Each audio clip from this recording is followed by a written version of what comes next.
C'est-à-dire que si Israël est devenu très fort, c'est que les Arabes sont devenus très faibles. Et il n'y a pas de mesure. Comment expliquer ça? C'est que,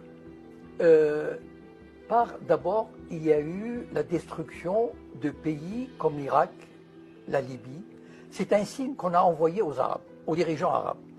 On leur a dit, voilà, si vous voulez faire une politique nationaliste, indépendante, d'instruction, de liberté pour les femmes, d'administration du pays, etc., si vous refusez la tutelle de vous soumettre à l'Occident, voilà ce qui va vous arriver. Et vous savez, les prétextes, on peut toujours trouver un prétexte pour détruire un pays. Il n'y a pas de problème. Voilà. Donc, on a envoyé des messages à des pays.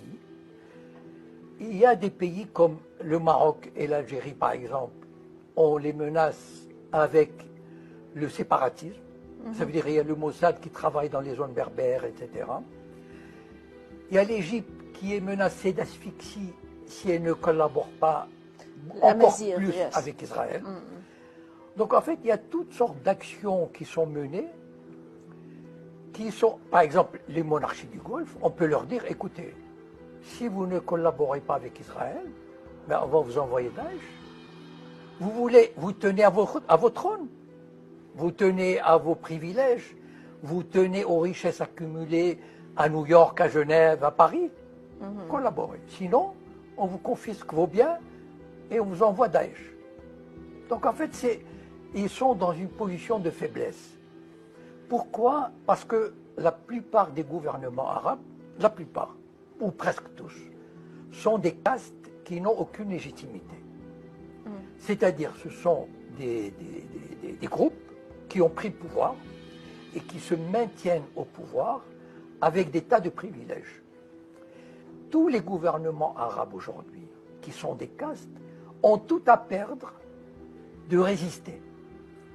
Et on a montré aux pays arabes que résister, faites attention, résister peut vous coûter cher, peut vous coûter la peau, peut vous coûter vos fortunes, vos trônes.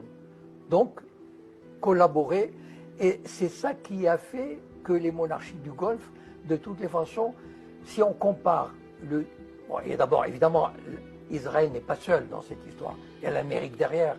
Et quand on dit l'Amérique, bon, on imagine ce que c'est déjà. Donc, toutes ces forces, l'axe américano-sioniste, a fait en sorte, évidemment, ces monarchies arabes ont des pudeurs. Elles ne peuvent pas établir des relations diplomatiques directement. Alors, on commence petit à petit, on habitue. Il y a des journalistes, par exemple, un échange de journalistes, d'hommes d'affaires, la sécurité. Mais je pense que c'est, à moins d'un bouleversement du cœur de la Palestine, je pense que c'est une tendance qui ira en s'affermissant, c'est-à-dire une soumission.